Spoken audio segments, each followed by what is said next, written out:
salam sejahtera bagi kita sekaliannya, sidang jemaat yang dikasihi Tuhan, manapun saudara berada. Saya sedikit mau menjelaskan saudara akan pertentangan-pertentangan yang cukup ramai pada hari-hari terakhir ini, secara khusus mengenai persembahan persepuluhan. Yang menjadi suatu pertanyaan, bertentangankah persembahan persepuluhan menurut Alkitab? Kalau kita melihat dari kitab Maleakhi, saya akan awali dari kitab Maleakhi. Demikian firman Tuhan dari Maleakhi pasal yang ketiga, dari ayatnya yang ke-10 saya akan bacakan. Demikianlah firman Tuhan. Bawalah seluruh persembahan persepuluhan itu ke dalam rumah perbendaharaan, supaya ada persediaan makanan di rumah. Dan ujilah aku firman Tuhan semesta alam, apakah aku tidak akan membukakan bagimu tingkap-tingkap langit dan mencurahkan berkat kepadamu sampai berkelimpahan. Ya. Kitab Maleakhi adalah kitab yang terakhir dalam perjanjian lama, yang ditulis oleh Nabi Maleakhi sebelum kedatangan Kristus yang pertama ke dunia. Saudara, jadi kurang sekitar 400 tahun sebelum kedatangan Kristus. Namun dia disinggung di sini soal persiapan tentang menyambut kedatangan Tuhan, baik kedatangannya yang pertama ke dunia pada masa itu 2000 tahun yang lalu, maupun juga menyambut kedatangan Yesus kali yang kedua yang sedang kita songsong pada zaman akhir ini. Salah satu hal sikap daripada umat itu, bangsa Israel, yang tidak siap menyambut kedatangan Tuhan, baik kedatangannya yang pertama, salah satunya adalah soal persembahan persepuluhan yang mereka tidak lagi bawa, yang seharusnya dibawa itu ke dalam rumah Tuhan. Tadi di awal saya sudah berikan pertanyaan, bertentangankah persembahan persepuluhan menurut Alkitab? Memberikan persepuluhan sebenarnya adalah menyenangkan hati Tuhan. Karena itu kalau kita lihat konteks daripada Maleakhi pasal 3 ini, konteks Maleakhi pasal 3 dari ayat 6 sampai kepada ayat 12, di situ konteksnya membayar persembahan persepuluhan menyenangkan hati Allah. Jadi membayar persembahan persepuluhan. Persembahan persepuluhan itu bukan korban, tetapi kewajiban. Karena itu dikatakan di sini membayar persembahan persepuluhan menyenangkan hati Allah. Sekarang saya timbul pertanyaan bagi saudara. Apakah Anda ragu akan Alkitab ini? Atau Anda hendak mengurangi isi ataupun ayat Alkitab, sehingga banyak orang berkata tidak perlu memberikan persembahan persepuluhan? Dan ini menjadi pertentangan pada hari-hari terakhir ini. Ada yang berkata persepuluhan harus diberi, ada yang berkata persepuluhan tidak wajib, ada yang berkata persepuluhan itu adalah hukum Taurat, sistem Taurat. Kembali saya memberikan pertanyaan, apakah Anda ragu dengan ayat firman ini? Atau Anda hendak mengurangi isi ataupun ayat daripada Alkitab? Kalau dikatakan di sini, bawalah seluruh persembahan persepuluhan itu ke dalam rumah perbendaharaan. Dan intinya tadi di sini dalam perikopnya, membayar persembahan persepuluhan adalah menyenangkan hati Allah. Ada dua yang di sini yang dituntut oleh Tuhan. Satu persembahan persepuluhan, yang kedua persembahan khusus. Persembahan persepuluhan itu dasarnya adalah kebenaran, kejujuran, ketaatan. Jadi kita melakukannya karena kita mentaati firman. Kita melakukannya dengan kejujuran, kita melakukannya karena kebenaran.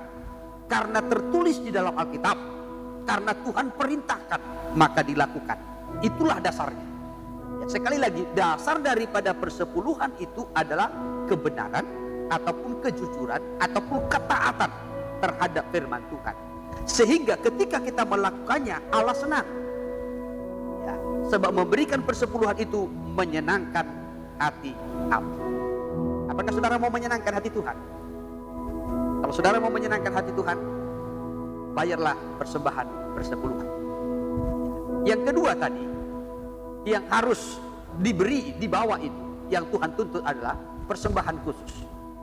Persembahan khusus itu dasarnya adalah kerelaan hati. Ya, kerelaan hati. Ketika bangsa Israel dalam perjalanannya dari Mesir menuju ke tanah Kanaan di padang gurun, Tuhan memerintahkan kepada mereka melalui hambanya Musa supaya mereka membangun kemah suci ataupun tabernakel.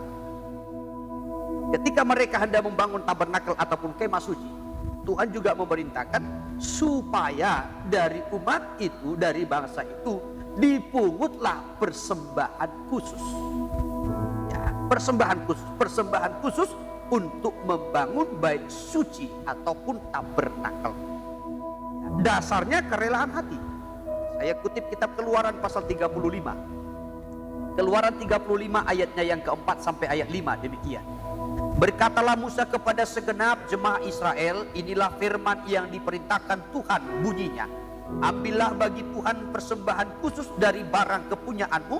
Setiap orang yang terdorong hatinya harus membawanya sebagai persembahan khusus kepada Tuhan. Emas, perak, tembaga, kain ungu tua, kain ungu muda, kain kirmizi, lenan halus, bulu kambing, dan seterusnya.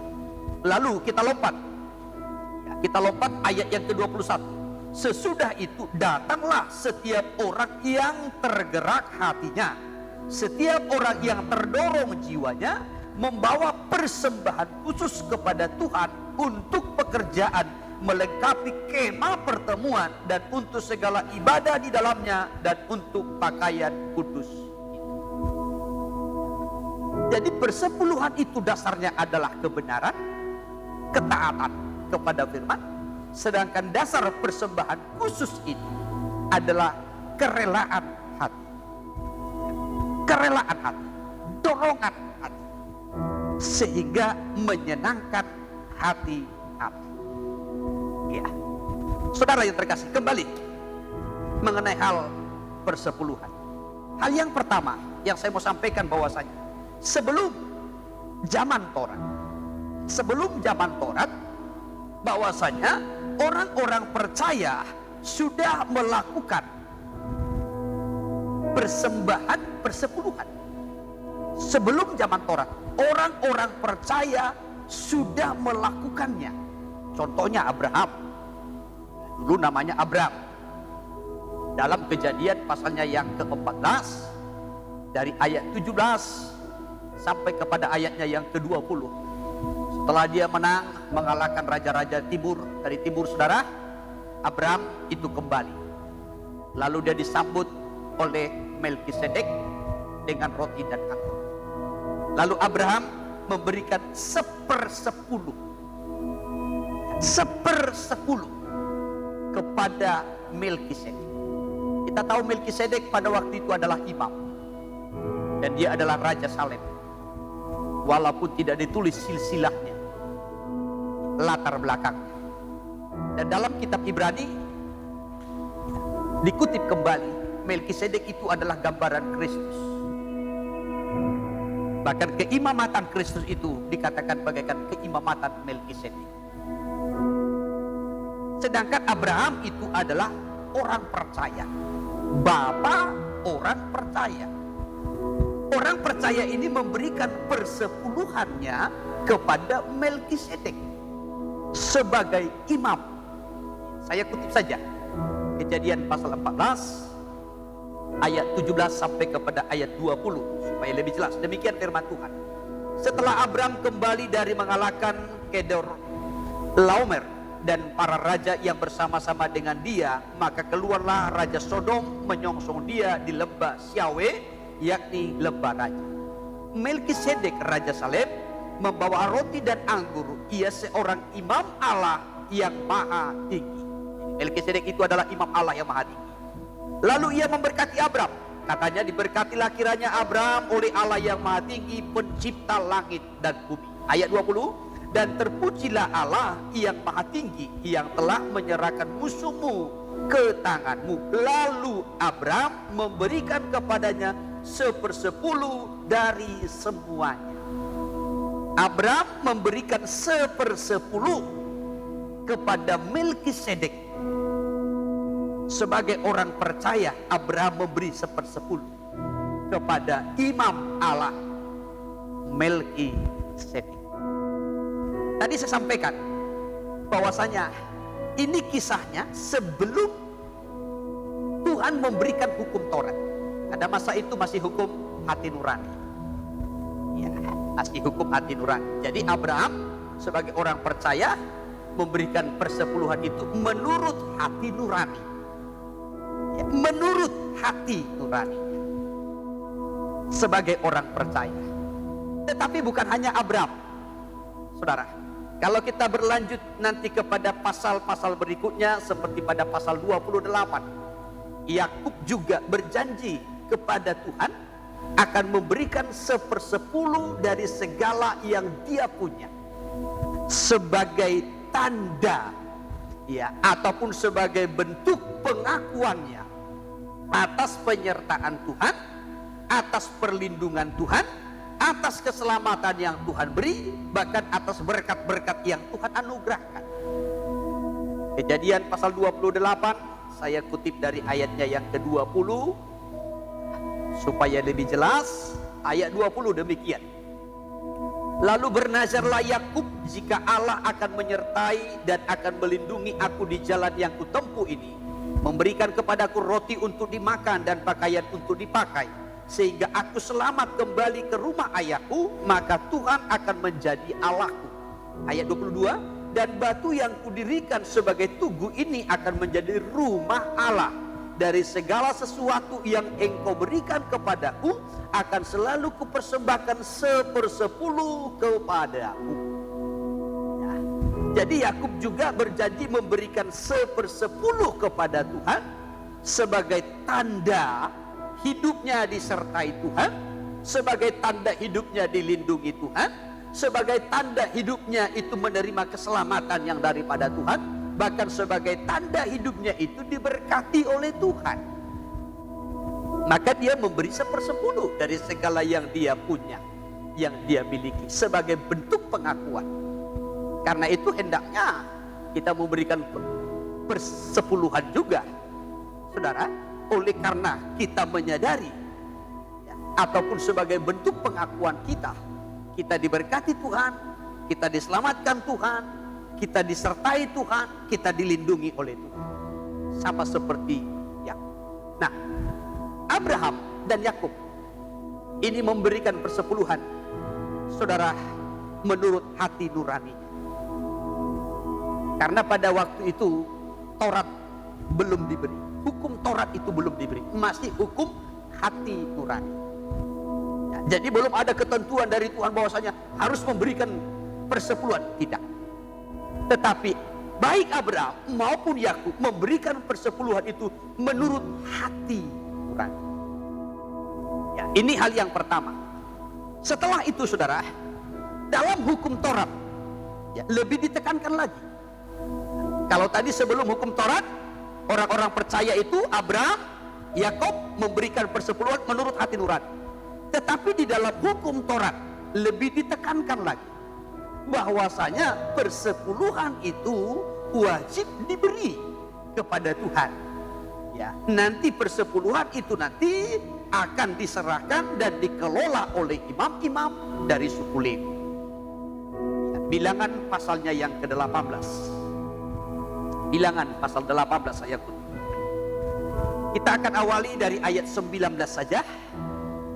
Ulangan pasal 18 dari ayat 19. Demikianlah firman Tuhan. Segala persembahan khusus, yakni persembahan kudus yang dipersembahkan orang Israel kepada Tuhan, aku berikan kepadamu dan kepada anak-anakmu laki-laki dan perempuan bersama-sama dengan engkau. Itulah suatu ketetapan untuk selama-lamanya. Itulah suatu perjanjian garam untuk selama-lamanya di hadapan Tuhan bagimu serta bagi keturunanmu. Ayat 20. Tuhan berfirman kepada Harun, di negeri mereka engkau tidak akan mendapat milik pusaka dan tidak akan beroleh bagian di tengah-tengah mereka. Akulah bagianmu dan milik pusakamu di tengah-tengah orang Israel. Lalu ayat 21-nya mengenai Bani Lewi, sesungguhnya aku berikan kepada mereka segala persembahan persepuluhan di antara orang Israel sebagai milik pusakanya untuk membalas pekerjaan yang dilakukan mereka, pekerjaan pada kemah pertemuan. Iya. Kalau sebelum Taurat orang percaya memberikan persepuluhan menurut hati nurani, tetapi setelah diberikan hukum Taurat, persepuluhan itu adalah sesuatu yang diharuskan, diwajibkan. Maka dalam hukum Taurat lebih ditekankan lagi, orang Israel harus memberikan 1/10, dan nanti 1/10 itu, persepuluhan itu akan dikelola oleh imam-imam dari suku Lewi. Dikelola. Karena itu tadi kita melihat dalam kitab Maleakhi pada pasalnya yang ketiga, ketika orang Israel, umat Tuhan, tidak lagi membawa persepuluhan itu, Tuhan tegur. Tuhan tegur. Engkau menipu aku, kata Tuhan. Engkau sudah kena kutuk. Karena itu, bawalah kembali persembahan persepuluhan itu dan korban kudus ke rumah perbendaharaan firman Tuhan. Jadi ketika itu tidak dilakukan, Tuhan tegur mereka. Sama halnya juga ketika bangsa Israel, saudara, ketika mereka dibuang ke Babel selama 70 tahun. Setelah itu mereka kembali. Setelah mereka kembali, maka pada zaman Nehemia, mereka tidak lagi membawa persembahan persepuluhan itu ke rumah perbendaharaan. Oleh sebab itu, Nehemia juga kembali menata kembali pelayanan. Maka orang Israel disarankan supaya kembali membawa persembahan persepuluhan. Itu dalam kitab Nehemia pasalnya yang ke-13. Ya, di mana orang Israel wajib membawa lagi persembahan persepuluhan itu ke rumah perbendaharaan. Lalu nanti para imam-imam dari suku Lewi lah nanti yang akan mengelola. Jadi dalam hukum Taurat, persepuluhan itu menjadi suatu perintah. Sebelum hukum Taurat itu diberi menurut hati nurani, tetapi di dalam Taurat persepuluhan itu menjadi suatu perintah. Tuhan berkata kepada bangsa Israel, bawalah persepuluhan itu. Nanti itu akan dikelola oleh imam-imam dari suku Lewi. Sekarang bagaimana dengan perjanjian baru? Nah, ini hal yang lebih menarik lagi, saudara. Di dalam perjanjian baru, persepuluhan itu disempurnakan di dalam kitab Injil. Disempurnakan. Sebelum hukum Taurat diberi menurut hati nurani oleh orang-orang percaya. Di dalam hukum Taurat itu ditekankan, diperintahkan kepada umat Tuhan, kepada sidang jemaat Tuhan, bangsa Israel, supaya itu diberi, ya, dibawa ke rumah Tuhan, ke bait suci, lalu nanti akan dikelola oleh para imam-imam dari suku Lewi. Di dalam perjanjian baru, dalam kitab Injil, itu suatu keharusan, suatu keharusan. Nah, mari saya kutip di dalam Injil Matius, Matius pasal 23. Matius pasal 23 dari ayat 23 saja. Matius pasal 23 dari ayat 23. Demikianlah firman Tuhan. Celakalah kamu, hai ahli-ahli Taurat dan orang-orang Farisi, hai kamu orang-orang munafik, sebab persepuluhan dari selasih, adas manis dan jintan kamu bayar, tetapi yang terpenting dalam hukum Taurat kamu abaikan, yaitu keadilan dan belas kasihan dan kesetiaan. Yang satu harus dilakukan dan yang lain jangan diabaikan. Memang di sini kebanyakan orang sepertinya condong melihat orang Farisi dan ahli Taurat yang dicela oleh Allah. Tetapi mereka dicela oleh Allah, oleh Yesus, karena mereka memberikan persepuluhan, tetapi mereka mengabaikan keadilan, belas kasihan dan kesetiaan. Namun disimpulkan dalam kalimat terakhirnya, yang satu harus dilakukan. Persepuluhan tadi yang sudah dilakukan itu harus dilakukan. Sementara yang lain jangan diabaikan. Apa yang lain itu? Yaitu keadilan, belas kasihan dan kesetiaan. Jangan diabaikan. persepuluhan harus dilakukan, tetapi keadilan, belas kasihan, kesetiaan jangan diabaikan. Orang Farisi ahli Taurat dicela oleh Yesus karena mereka mengabaikan keadilan, belas kasihan, dan kesetiaan. Mereka memang memberikan persepuluhan itu, tetapi mereka mengabaikan keadilan, belas kasihan, dan kesetiaan. Karena itu Yesus memberikan dalam kalimat terakhirnya, yang satu harus dilakukan. Ya, persepuluhan itu harus dilakukan, dan yang lain ataupun keadilan, belas kasihan, kesetiaan itu jangan diabaikan. Nah, saya simpulkan saudara, dikatakan bahwasanya persepuluhan sebelum hukum Taurat itu diberikan oleh orang-orang percaya menurut hati nurani. Tetapi dalam hukum Taurat itu ditekankan, diperintahkan, harus dilakukan oleh umat Tuhan, diberi, dibayar oleh umat Tuhan, lalu nanti akan dikelola oleh imam-imam dari suku Lewi. Sedangkan dalam kitab Injil harus, ya, harus, maka disempurnakan dalam kitab Injil, disempurnakan mengenai persepuluhan itu, disempurnakan, harus dilakukan, namun yang lain jangan diabaikan, baik itu keadilan, belas kasihan, maupun juga kesetiaan. Untuk itu jemaat Tuhan, jangan mengurangi dan jangan menambahi Alkitab atau apa yang ada tertulis. Ulangan pasal 4 saya pilih. Ulangan pasal 4 tadi, dari ayatnya yang kedua, Ulangan pasal 4 ayat 2, demikian firman Tuhan. Janganlah kamu menambahi apa yang kuperintahkan kepadamu, dan janganlah kamu menguranginya. Dengan demikian kamu berpegang pada perintah Tuhan Allahmu yang kusampaikan kepadamu. Jangan menambah, jangan mengurangi. Persepuluhan itu sudah dilakukan oleh orang-orang percaya sejak sebelum hukum Taurat, bahkan juga pada waktu hukum Taurat, masa hukum Taurat, bahkan juga dalam kitab Injil menjadi suatu keharusan.